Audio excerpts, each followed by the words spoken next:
All right, we are going to kick off a video very streamlined in terms of the topic. Today, we're going to be talking about my expectations for what I suppose we could just call this cycle, what I'm defining as this cycle on the highest time frame that we can zoom out to. Just a reminder, I'm not a financial advisor. Uh, Things that I talk about could go up, they could go down, they could go sideways. Uh, don't take this as financial advice. Just use this as an educational type of tool. The way that I think I have a lot of conviction in my beliefs. And so that's what I'm here kind of presenting, what I've been presenting for the better part of a couple of years now on Twitter as well as more recently on YouTube. So with that, we're going to jump in. This is a weekly chart of Bitcoin going back to 2010. And what I'd seek to kind of illustrate here is a tale of uh, two markets. One in terms of what the data has showed us in the past, and again, that's not a guarantee of what's going to happen in the future, paired with what the financial markets are doing, and I kind of reviewed that in last week's video. I'm not going to go into that in detail right now. Needless to say, you don't need a lot of charts to know that the markets are in price discovery. Global liquidity is on the rise and breaking out at all-time highs. And so that's the environment at which right now Bitcoin is in is in. And so what I have up here is this chart in line form, and I'm gonna first off, let me just say my target, as you may or may not know, is north of 250K. More realistically, I think 300K range is where we may land. Could be even higher than that. Um, but I'm going to kind of go into why I believe that and how I come to that conclusion. Partially, right? Partially. I use a combination of Elliott wave, looking at uh, general market structure, looking at global markets, looking at uh, just market structure, fib extensions, things like that. So it's a little bit of everything that kind of goes into my analysis, but let's just jump into it here. So if we go back to the beginning of this chart, so back here in 2011, and we just look at Bitcoin's value denominated in USD, uh, we can see a fairly pronounced pattern in terms of its relationship in value to the US dollar, its relationship to, and this is RSI down here, RSI, Relative Strength Index. And so that's the power behind. I like to think about RSI simplest form as um, a dam bursting and that water, right? The power behind that water immediately after a dam bursts, there's a lot of movement behind it. Okay, that's a lot of power. That I like to think of like as an overbought RSI.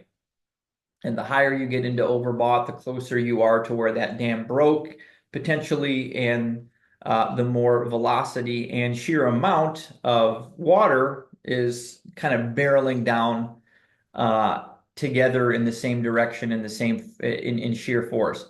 Now, thinking about that analogy down towards the bottom of the river, potentially is that same amount of water makes its way down. The force of that water may not be as high. The amount might be the same, similar in terms of, right, I'm making a price analogy here, the amount, but the power behind it may not be, and so that may be an RSI uh, under 70, between 40, 50, and 70. On the other side to that, the dams broke a year ago, and now all the water is just kind of trickled down and settled in and is barely moving, and the power behind that move has dissipated, and so now you're into oversold type of, so that's the way that I'm looking at RSI, and that's the bottom metric here, okay? And this is a weekly chart. And so what a pattern that we've observed is after Bitcoin has hit an all-time high, and again, I'm talking about this in terms of what's happened in the past, and it's not a guarantee of what's going to happen in the future. However, we have a lot of coincidences that can't be ignored. And so when I look at this level here, this all-time high level back in 2011, what do we notice about the power behind that impulsive movement? And impulsive movement I define in a couple different ways, but let's just keep it simple. Let's keep it simple today for those those of you that have followed me. I'm not going to get too much into the weeds on this, but let's just define impulsive as the dam bursting. Let's just keep it simple. The dam bursting and that expression. And again, impulsive on an Elliott wave standpoint, you got 1, 2, 3, 4, 5. Within, each of these moves, you get another little 1, 2, 3, 4, 5, right? Clear moves. Correctives are typically 1, 2, 3. But for the purpose of what I'm discussing here, I'm less concerned about those movements. Right now, I will be in a couple minutes, but sheer expression in terms of the dam bursting, okay? RSI here is expressed 96. That's very, very overbought. Very, very overbought. How often is Bitcoin in this 90? Let's just go above 90. How often is Bitcoin in that 90? Not often. 1, 2, it hit. 3, it hit. 4, 5, 6, 7, 8. 10 times, 11 times since the asset's been since its inception, its creation. All right. So we've got an instance here highlighted. Okay. We have a very, very protracted move off of that down. And that's an 80% drawdown, folks, at least. I'm not looking at it, measuring it specifically, but let me measure it there. 88% drawdown, peak to trough, okay? What happens with the relative strength, or what happened with the relative strength after this move from just extremely overbought, kind of comes back here under 70, rejects 70, and travels all the way back to this. Notice this line that I've got all the way at the bottom here, folks, this line, okay? That line is also, let me direct your attention to fast forward to, right, direct your attention to over here, okay? Where we are today in terms of the relative strength on a weekly time frame, this 45 level, okay? This 45 level, that's where the line is. And so, again, notice we haven't breached that here. We haven't breached it here. But back here, at the start of the bear market, in essence, the larger drawdown that was ahead, the strength of this move dissipated very, very quickly. So it fizzled out. It was exhausted, and it went into oversold very, very quickly, and it went under 45. Okay, went into under 45. That then led to a protracted type of bear market. Off the floor, off the lows, Bitcoin then proceeded to go up 4x. Okay, that's all I'm looking at right here are 4x moves off bear market lows. And what has happened after these 4x moves in relation to the relative strength, in relation to the USD value, in relation to the overall structure. Well, let's see. We had a 4x move, and then we had a 1, 2, kind of 3, 4, and then we had a 5-wave move into 2013. After this 4x, folks, after this 4x, so this level, the USD appreciation was 100x. Okay, so this is just we are simply just observing right now. We are not drawing any conclusions. This is an N of 1. This doesn't mean anything.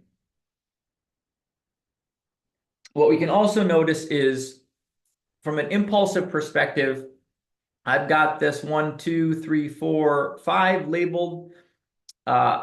a few different ways or a few different methodologies to label that, but zooming in on lower time frames as well as combining on the weekly time frame, the power overbought on a weekly time frame, that's impulsive to me. Okay, that's impulsive to me. And so we got our first here.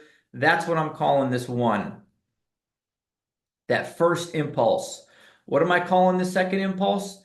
The second time we get up and above extreme overbought territory.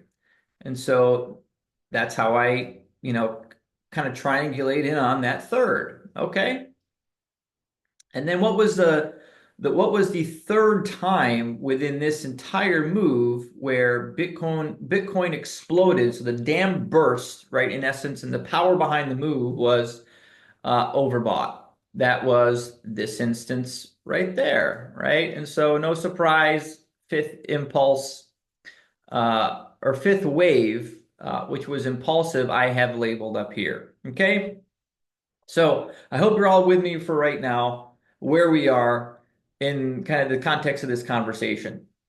After this impulsive move, what happens to the strength of the move? The strength. I'm not concerned necessarily with the price. I'm talking about the strength of the move. And let me just go back. There's one thing I forgot to do here. So the strength of the move off of 2011 that breached this 45 level, what did it result in terms of price? So let's just say get down to the 45, not even a breach. 66%, okay, 66% reduction in the USD value of Bitcoin before even breaching that 45 level. And mind you, folks, this 45 level is this line I have all the way across to where we are today, which we haven't breached. We touched. Boom, boom. So it's there for a reason. It's relevant. I believe it's relevant. Okay. Next. Now, what did the price do after breaking out of this impulsive move in 2013? Okay, so folks, I'm back here, right? I'm here, and we are looking at what did the price of Bitcoin do from that move down to where it got to down to 45 again on that weekly RSI. Well, 43%, 46% was the max drawdown on its way down to that 45. Hadn't even gotten to 45. This is, we're looking at probably 50 on that one. Okay, so that's just an observation. But once it breached, and in both cases, we got a breach of this 45 here, okay? We got a breach of this 45 on the weekly here. Both of those led to, 66% and then more downside, 46% and then more downside. So these areas were the beginning of a lot more downside, okay? This area here, which I'm highlighting right here, was the beginning of, A, B, C, okay? Here, A, B, C. So we did have little counter trend moves, right? Counter trend in power, reversals, but ultimately they failed. Let me go back here. This one's mislabeled. I'm sorry. This one here, right? Counter trend up and under, and then it failed. Okay. So where does that take us next? That takes us to coming out of this low.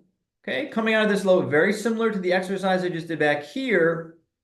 What happened after Bitcoin did a 4x? So this move here to this level here, that's a 4x. Okay, that's a 4x. Just short of it, 293.46% to be precise. What happened after that? Well, let's forget what happened after that. Let's just look at what happens, what was happening in the context of this move in general. We got impulsive, and I'm claiming impulsive because it breached this 70. It got into overbought, right? So 1, 2, 3, 4, 5. A case can even be made. A case can even be made that that this truly wasn't that powerful, and the real impulse was here, and the real third impulse was here, and the real fifth impulse was here. at this point, that's not as relevant to the exercise. Either way, we've got, I believe, 1, 2, 3, 4, and then this was an extended fifth. 1, 2, 3, 4, 5. That's what an extended fifth looks like, in my opinion. Okay. So we've got these impulses that show up. The key is that they show up as overbought, over 70. And we had multiple. So okay, going back to 2010, we had 1, 2, 3, 4, 5 instances. 2012, 13, 1, 2, 3 instances. 2016, 17, we had multiple, well over 3, well over 4, well over 5. But I digress. So after this move, this 4x move, what happened? Going into this final, right? Overbought, up at the 90 range, impulsive, parabolic kind of blow off. 22x from the 4x, folks. And let's look at what happens, at these previous all-time high areas, okay? That's previous all-time high region, previous all-time high region, previous all-time high region, previous all-time high region. Nothing happened here in 2013. It just sliced through it like hot knife through butter. What happened here? It bounced, rejected. Oh, now it's on, rejected. Turn that resistance into support. And then it moved. Okay, so definitely some action going on at that important level here. What did it do in 2020? Not much. It just kind of vertical accumulated into it, consolidated for 3, 4 weeks, and then it took off out of it. Where are we today? Well, this has been by far the longest accumulation. And in fact, we have something that hasn't ever occurred, and that is working on 7 months. So folks, I am fast forward to current time frame, circle on the price chart at this previous all-time high level. We've been consolidating within it for 7 months in a 35% range. That's never happened before, okay? Never happened before. After a 4x, this was a tight range, but this only lasted, 4 or 5 months. After this 4x, this was a tight range, but this didn't last for more than 3 or 4 months. Here, this was not a 35% range, just went down, 70, 60, 70%. So this really is the only time we've ever seen consolidation in a tight range for this long, okay, for this long. Only time we've ever seen that, which also makes sense, right? I mean, everyone can see this data. Everyone knows, right? I'm not that smart. Bitcoin, when it goes into price discovery, has delivered its most exceptional returns. And so people, I think, are trying to leverage that, and the market gets smarter and smarter and smarter and smarter. So this isn't exactly a secret. So I think that's why you're seeing the market chop a lot of people up here, because it's just not going to give people with the least amount of conviction or speculators a free ride. It's going to make people doubt that, what potentially is coming next. And so, I digressed a little bit, but that was an important highlight, if you will, given the markets evolve, right? They get smarter and they get smarter and they get smarter and they get smarter. Okay, anyway, so we had that 22x, and then again, what happened in terms of price after this impulsive move? By the time it got down to this 45 level on the RSI, its max drawdown was 58%. Okay, 58%. And then it started negotiating with this RSI level here on the weekly time frame, and then we got a weekly close under it. And that again was the halfway point in this move, A, B, C down. We had, a B kind of counter trend negotiating around this 40, 45 level, and then one more level down with another, 30, 40% downside. Okay. That is important. Off of that low, after a 4x move, okay, 4x move up, what did we see happen? Well, we saw Bitcoin consolidate for more than 7 months, more than 8 months, but also draw down from 12,000 down to almost 3,500. Big drawdown, that was the COVID crash. Again, if I'm looking at this from an impulsive standpoint measured by strength, okay, measured by strength. And so how am I doing that, folks? A reminder in this exercise, I'm doing that utilizing relative strength overbought over. I'm looking for readings over 70, okay? So we got our first kind of impulsive 4x, and I'm calling that 1, okay? And then we got our 2, and then we got what I'm calling 3, and this just doesn't make sense. 4 to 5. This doesn't make sense to me. Why doesn't this make sense to me? Because it would be the first time ever that Bitcoin had an impulsive movement that did not get into overbought territory, folks. That's what I've got illustrated with my arrow here. That's what I'm pointing at. And so I don't believe that move there was impulsive. I believe, this was a B, C corrective. Okay. And now our fifth move is we're in the midst of right now. We're in the midst of right now, in my opinion. And so let's look at let's move the chart over a little bit because this is where our interest lies right now. Okay. So I shared, we had a 4x move. And then again, I'm talking about gains after that 4x top, right? So 4x, another 5x to the conclusion of this move here in 2021. Now let's look at the set of conditions I've been highlighting before. Okay. So Bitcoin goes from its local top that overbought. So folks, I'm looking at this area here, overbought. What happens when we breach and then we travel back down towards this 45? That's what I care about. The power behind these moves dissipate. They're impulsive. What follows is dissipation. If so far, if it's true bear market territory where there's more downside to come, or we're halfway through that initial, or we're halfway through the downside, right? 1, 2, 3. So this area, could be that halfway, that B area.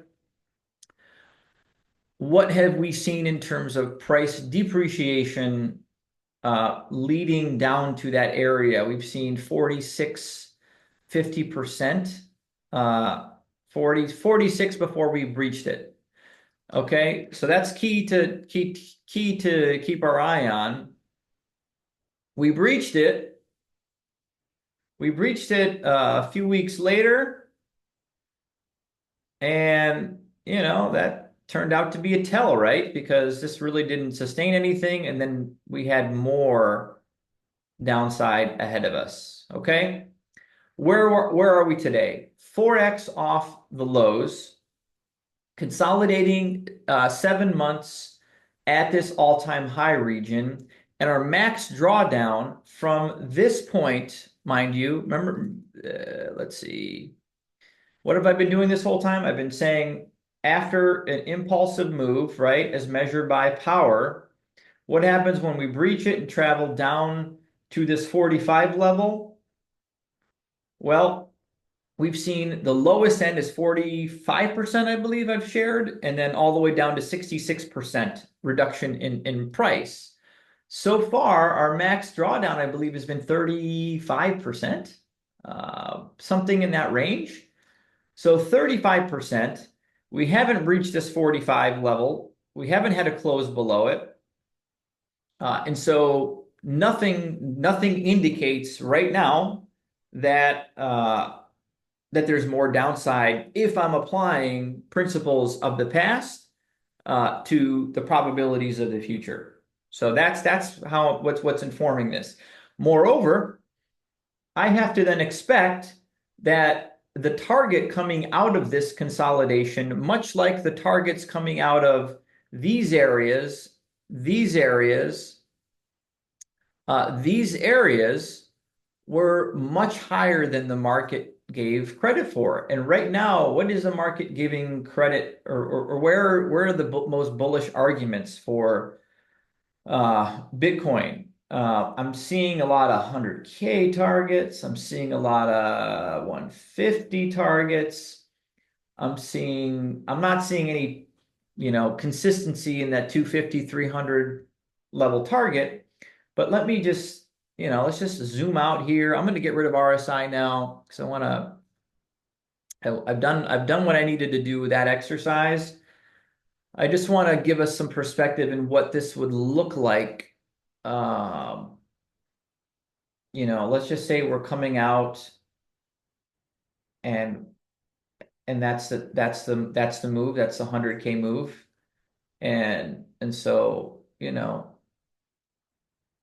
I don't see that as as as a reasonable release of energy from a move like this that we've never had before. This type of consolidation spring action doesn't make sense to me. And what I mean by the release of energy is, right, it's a whole spring, right?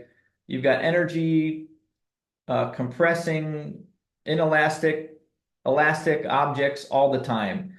Elastic objects, like from a financial perspective, that move freely with the market, act like springs, right? And so, you got some compression on a spring, and the longer it's compressed, the longer it's compressed. When it's finally, and the harder it's compressed, when it's finally released, the energy released, according to Hooke's law, is equal to or greater than the force exerted on the object. I think we see that a lot in financial markets.